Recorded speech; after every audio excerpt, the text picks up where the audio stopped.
पहली चीज़ ये कि ये हमारा सारा क्रिमिनल जस्टिस सिस्टम पर सवालिया निशान है। ये आज की बात नहीं है, इस केस की बात नहीं है। मिलिट्री कोर्ट्स क्यों बनती हैं? मिलिट्री कोर्ट्स के बारे में ये तासुर है कि जी स्पीडी जस्टिस हो जाता है, स्पीडी ट्रायल हो जाता है, जल्दी फैसले हो जाते हैं, अपील भी नॉर्मली जल्दी हो जाती है। हमने कितने सिस्टम बनाए हुए हैं। आप देख लें, आपकी एक नॉर्मल कोर्ट प्रोसीजर है, सेशन कोर्ट में जाता है, हाई कोर्ट में जाता है, सुप्रीम कोर्ट में जाता है।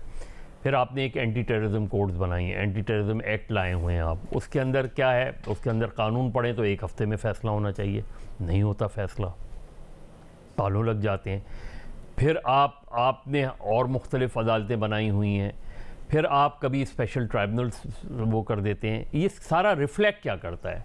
रिफ्लेक्ट ये करता है कि आपका क्रिमिनल जस्टिस सिस्टम बैठ चुका है।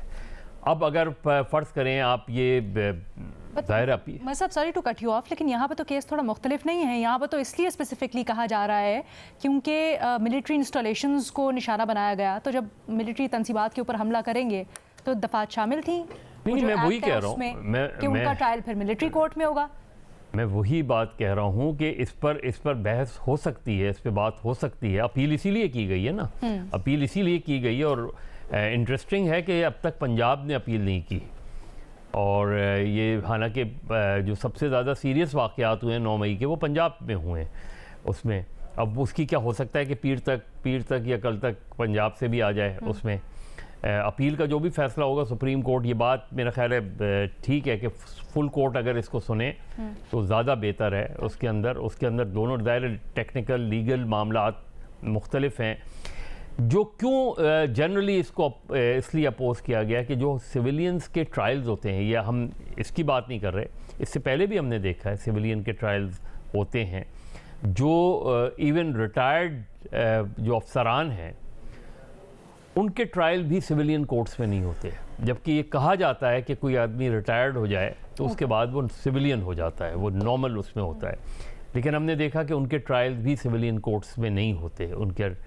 तो हमें कहीं ना कहीं लाइन ज़रूर ड्रॉ करनी पड़ेगी। हाँ ठीक है, आप ये लाइन ड्रॉ कर सकते हैं कि फ़ौजी इंस्टॉलेशंस पर अटैक्स हुए हैं, सेंसिटिव इंस्टॉलेशंस पे हुए हैं। लेकिन अगर आपने जनरलाइज कर दिया कि नहीं, सिविलियन का ट्रायल मिलिट्री कोर्ट में हो सकता है, तो इसका मतलब है आप जनरलाइज कर रहे हैं। इसका मतलब ये है कि आप कोई भी सिविलियन को जो है आप ट्रायल ले जा सकते हैं, उसका ट्रायल कर सकते हैं। यहाँ सवाल उठता है क्योंकि इस मुल्क में एक हुआ है पॉलिटिकल विक्टिमाइजेशन हो सकती है, इसका तासुर हो सकता है।